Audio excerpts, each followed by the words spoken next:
কলকাতা দীঘা বিচে যে এত একটা এনজয় সেটা কখনো আমি স্বপ্ন ভাবতে পারিনি। আর আমার লাইফে প্রথম আমি আসলাম দীঘাতে ঘুরতে আমার বন্ধুদের সাথে। আর সত্যি কি বলবো, এত এনজয় আমরা নেমে পড়েছি এখন সমুদ্রের পানিতে, খুব একটা এনজয়।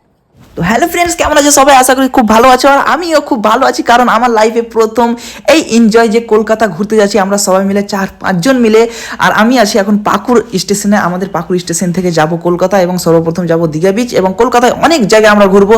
আর আজকের যা ব্লগ, সত্যি ভাই লাস্ট অবধি দেখতে থাকো। আর আমরা এখন আছি পাকুড় স্টেশনে দাঁড়িয়ে, আর আমাদের ট্রেন আছে কলকাতা জাগবনি এক্সপ্রেস, যেটা নেপাল যায় এবং নেপাল থেকে আবার কলকাতা রিটার্ন আসে। আর আমি এখান থেকে আমরা যাব ডাইরেক্ট কলকাতা। আর আমাদের সাথে আছে রফিক কাকা। কেমন লাগছে কাকা?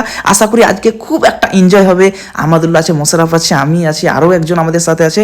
তো ফাইনালি আমরা ট্রেনে উঠে পড়েছি, এবং আমাদের ট্রেন এসে গেছে, এবং ট্রেনে আমরা উঠে পড়েছি, এবং আমরা যাব এখন আমাদের সিটে, এবং সেটা আমাদের রিজার্ভেশন করা আছে। তো ফাইনালি আমাদের পাকুড় থেকে ট্রেন ছেড়ে দিয়েছে, এবং আমরা এখান থেকে যাব ডাইরেক্ট কলকাতা।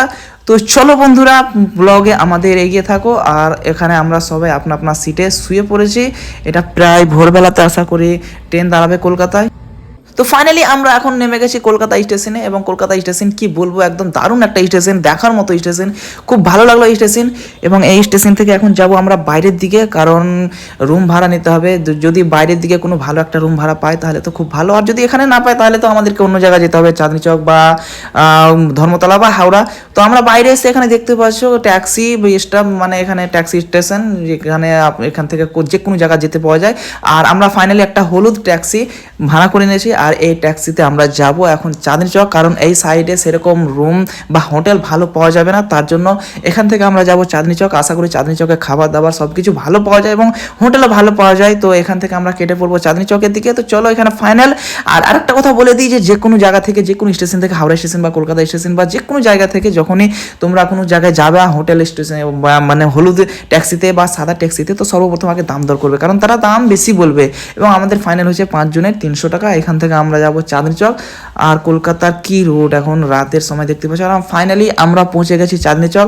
আর চাঁদনি চকে নেমে যা অবস্থা দেখলাম, সত্যি এইসব জায়গাগুলো দিনে দেখে যা লাগে না, রাতের বেলা তেমন তা লাগে না। কারণ ভোরের সময়, এখন রাত প্রায় 3টে বাজছে, আর এখানে কোনো একটা দোকান খোলা নাই, কোনো একটা হোটেল খোলা নাই। অনেকক্ষণ হাঁটাহাঁটি করে এখানে কোনো কিছু পেলাম না। তো এখান থেকে আবার যেতে হবে অন্য জায়গায়। তো চলো, চাঁদনি চকে হোটেল না পাওয়ার কারণে আমরা চলে আসলাম ডাইরেক্ট হাওড়া স্টেশন, এবং ডিসিশন নিয়েছি যে হাওড়া স্টেশন থেকে আমরা যাব ডাইরেক্ট দীঘা বিচ, কারণ দীঘাতে অনেক হোটেল আছে, আর সেখানে ভালো ভালো হোটেল ভাড়া পাওয়া যায় খুব কম সস্তায়। এবং হাওড়া স্টেশন থেকে একটা ট্রেন আছে, সে ট্রেনটার নাম আমি বলতে পারছি না, তবে সে ট্রেনটা 5-6টা